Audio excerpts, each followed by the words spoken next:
diferente. E o que existe no Brasil hoje é um medo do sistema, um medo quase que irracional de alguém que voou abaixo do radar, que sofreu uma tentativa de assassinato, que ganhou a eleição sem partido político, sem tempo de televisão, sem dinheiro, e no exercício do mandato ele se manteve como era quando parlamentar e como candidato. Ele não permitiu que houvesse o aparelhamento da máquina pública, ele não negociou com partidos políticos voto em função de ocupação de espaços estratégicos para fazer negócios, ele não aceitou a subordinação aos grandes grupos de interesse econômico que trabalham com a regulação e que ganham fortunas, são os campeões nacionais. Me permita aqui um exemplo, a 1304, a MP 1304, que recentemente foi convertida, ganhou a âmbar lá no Amazonas, ganhou a questão do carvão lá do Rio Grande do Sul, ganhou o aumento das tarifas das PCHs, ganhou a questão do CURT-MATE, que são as questões ligadas à energia eólica e solar. Quem perdeu? Seu José e Dona Maria, porque vai haver um acréscimo no CDE, que é o subsídio na conta de energia, de mais de 5 bilhões de reais que vão ser repartidos com o conjunto da sociedade brasileira, que são os consumidores cativos. Então, esse tipo de situação nós não tínhamos no governo do presidente Bolsonaro, porque o Bolsonaro não permitiu esse tipo de apropriação do Estado, que é histórica no Brasil. Então, o sistema tem um medo enorme de Bolsonaro. Por isso que ele está preso, por isso que ele está calado, por isso que ele está censurado, por isso que ele está emudecido, inclusive de maneira ilegal. Porque as cautelares que foram postas ao presidente Bolsonaro foi em função daquele inquérito que o Eduardo e o Paulo Figueiredo sofreram de uma suposta pressão contra o Supremo Tribunal Federal e contra o Brasil na questão da lei Magnitsky, né, e da suspensão dos vistos. O presidente Bolsonaro não foi denunciado, mas continua preso, porque você começou a sua fala dizendo que já transitou em julgado. Não, ainda falta, no começo da nossa sessão, ainda faltam os embargos infringentes. Então o presidente, apesar de ter tido sentença condenatória por 4-1, ele ainda não foi condenado. Está transitando em julgado, ainda tem uns embargos infringentes. Daqui a 15 ou 20 dias. Para mim já está transitado em julgado antes mesmo da denúncia. Vamos imaginar que é o formalismo da lei. Então, para mim está transitado desde a denúncia, até antes da denúncia. Mas antes dessa proclamação, ele não poderia estar preso. Claro, ele não poderia estar impedido de falar. Exatamente. Então eles deliberadamente boicotam o maior líder popular do Brasil para impedir que ele participe desse processo que antecede o próprio processo eleitoral. Se o presidente continuar desta forma, eu estive com ele 2 vezes, pedi para ir uma 3ª vez, porque para conseguir chegar a ele tem que passar pelo Alexandre de Moraes, que também é quem vai executar essa sentença, né? Ele é o xerife do Brasil, manda em tudo, né? Então estamos lá com uma nova solicitação de conversar com o presidente.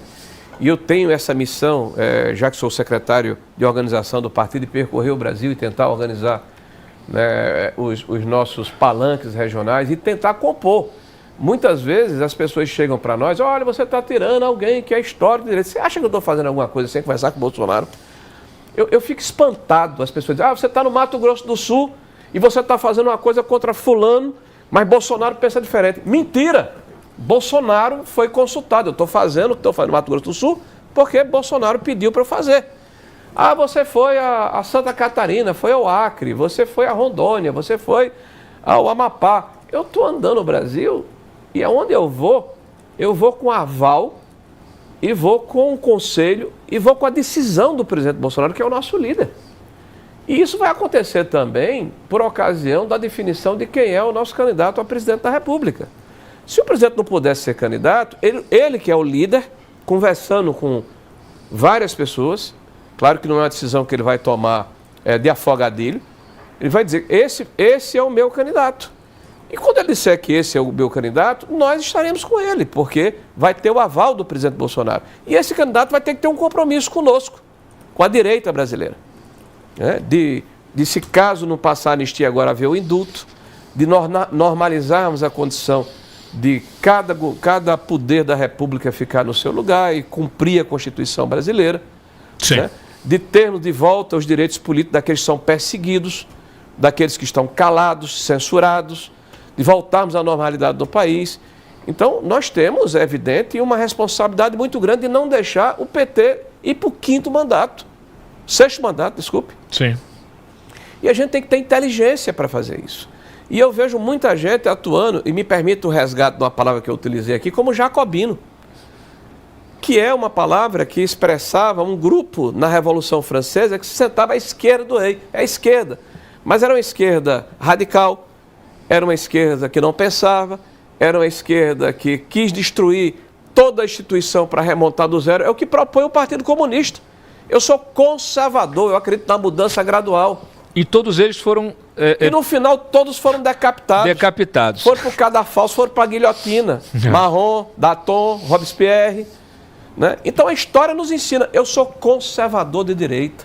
Eu sei o que é liberalismo econômico. Eu, para falar alguma coisa, eu estudo. E vejo muita gente falar com uma displicência, com uma vontade de querer destruir reputações que, sinceramente, não nos ajuda. A gente tem que nos unir, nos unirmos no que nos aproxima, que é o nosso amor ao país, é a necessidade de refazermos o país, de voltarmos à normalidade democrática, de permitirmos que o nosso maior líder volte a ter atividade política. Né? De que as pessoas que estão censuradas, presas, perseguidas, injustiçadas, tenham justiça. E isso não vai acontecer se a gente ficar afastando todo mundo que está no nosso entorno. Existem pessoas brilhantes que estão fazendo extraordinários trabalhos, mas muitas vezes nós somos mal compreendidos. E eu quero deixar claro aqui, aproveitar esse espaço, todas as ações que eu tenho feito em nome do partido têm tido o aval e a consulta do maior líder popular brasileiro a quem eu me reporto, que é o presidente Bolsonaro. É muito importante você dizer isso, porque a gente muitas vezes está vendo aí no debate, né? Muita confusão, muita falta de entendimento, inclusive aí com o desgaste da imagem pública das pessoas, antes mesmo de uma eleição começar, né? E eu sempre parto do princípio que, olha, se você tem lideranças do partido, lideranças do movimento, né, do grupo, né, de direita, articulações sendo feitas, e essas lideranças, elas começam a fazer essas articulações justamente em função de conversas com o Bolsonaro, para mim fica óbvio que, assim, olha, isso aí está acertado com o Bolsonaro, né? Está acertado com o Bolsonaro, até porque se eu sair de lá e fizer algo diferente, daqui a pouco o Flávio vai estar... Pô, Rogério, não é isso, não foi isso que foi combinado, né? Porque tem muita gente, né? A Michelle vai vir a público também, então, e não é isso, quer dizer, olha, gente, tem que ter um pouco mais de maturidade, aliás, tem que ter muita maturidade.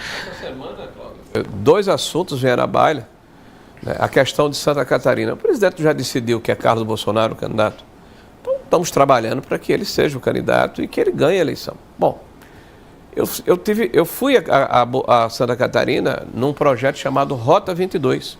Eu sou o condutor, sou o secretário-geral do partido, sou eu que estou fazendo isso em 6 estados. Volto, aí eu sou acusado de estar boicotando a anistia.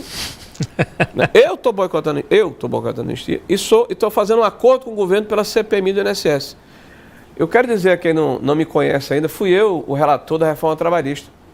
Quem acabou com o desconto obrigatório a favor dos sindicatos fui eu. Foi da minha lavra, não veio no projeto, foi eu que coloquei. Eu passei um ano, Cláudio, chegando na minha casa com 200 pessoas me aguardando no aeroporto. Eu fui chamado de aquele que acabou com os direitos trabalhistas, com uma mentira, uma narrativa que foi impregnada. Eu perdi uma eleição por causa disso. Meu prédio foi pichado, são 14 andares, eu que tive que pagar a limpeza do prédio. Minha filha várias vezes ficou represada dentro de casa, com pessoas falando mal de mim e definindo impropérios contra mim. Eu fui a diversas universidades fazer o debate. Eu era hostilizado no início, no meio e no fim, e nunca neguei o debate. Eu não tenho medo do contraditório. Eu defendo o governo do presidente Bolsonaro porque eu tenho convicção. Em qualquer lugar. Eu ganhei a eleição para senador num estado em que Bolsonaro teve 30% dos votos.